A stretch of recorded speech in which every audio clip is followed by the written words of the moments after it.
This is why Fortnite is on the edge of losing the game completely. Subscribe to the channel and comment down below saying I subscribe to enter this month's shoutout giveaway. Perhaps when it comes to the most popular video game on earth, Fortnite Battle Royale tops the list. Although recently, fans and players have been majorly concerned with the game, the direction it is taking and the plans Epic has for the future of the franchise. We have already seen several players quitting Fortnite for several reasons. Most content creators and pro players have a certain level of mutual coexistence with the game and its development. While most of the stuff that happens in the game affects them, it is difficult not to be critical. Indeed, over the last few months, players have been leaving Fortnite. After the introduction in mobile, one would think that things are looking good for Fortnite. Not quite. The tourneys are filled with server issues. The normal games are not up to the mark. The content is great, but it also has a lot of repetition. A speculative video from the Denver guy shows us how the community is asking about Fortnite shutting down. They're not. I'm gonna box him in.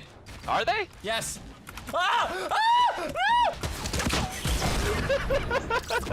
Is Fortnite being shut down? If the clock is ticking towards an uncertain ending for the game, then it's best to discuss these issues now. Some of these issues are too deep and might not be easy to fix. Some of the biggest names in Fortnite: Ninja, Booga, Tfue, Dr. Leepu, Tim the Tatman, Benji Fishy, even the current top pros like Clix, Bizzle, Zayt, and Mongol. All of them unanimously have spoken out about how broken the game feels. According to the Denver guy, Chapter 2 doesn't feel like Fortnite. Both the competitive and creative side is taking a bad fall.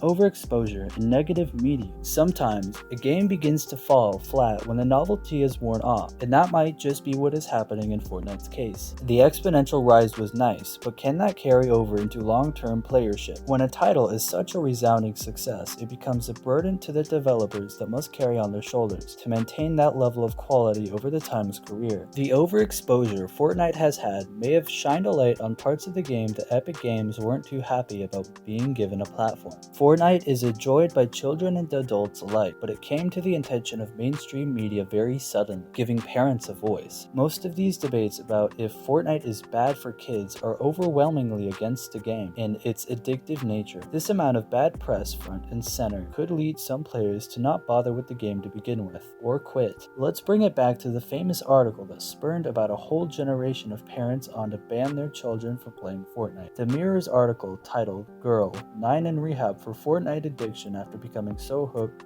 She Wet Herself to Keep Playing." There has always been an element of games bad amongst parents, arguing it causes their children to become addicted, violent, lazy, and any other bad number of insults. But the success of Fortnite worldwide has transformed this title into the ultimate buzzword for parents trying to pull their kids away from mind-numbing video games.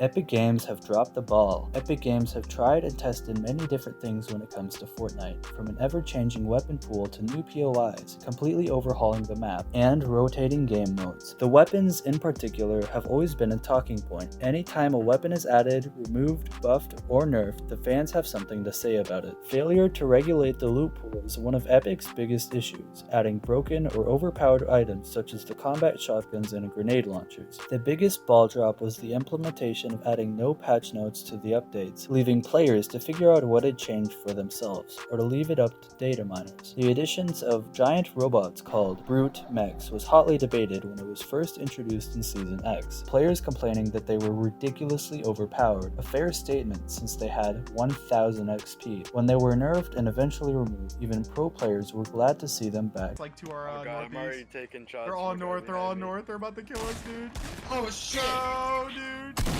What should Epic Games do? In order to reshape things, Epic has to first identify the real problem, servers being the prevalent issue in every case. It is not normal for pros and content creators to want to quit the game. It is more than just the general lack of communication between the devs and the community. Will Fortnite shut down due to the stake Tencent holds in the game? With the latest news, it might not affect this directly. Looks as though Epic Games will steer clear of this problem, so hopefully Fortnite will survive. What are your views about the game dying slowly? Well, this brings us to the end of our video. I hope you enjoyed it. Hit like if you did, and don't forget to subscribe to our channel so that you don't miss any of our videos in the future. Also, watch the 2 videos that are on your screen because I'm sure you'll love them. With that, I'll see you in the next video.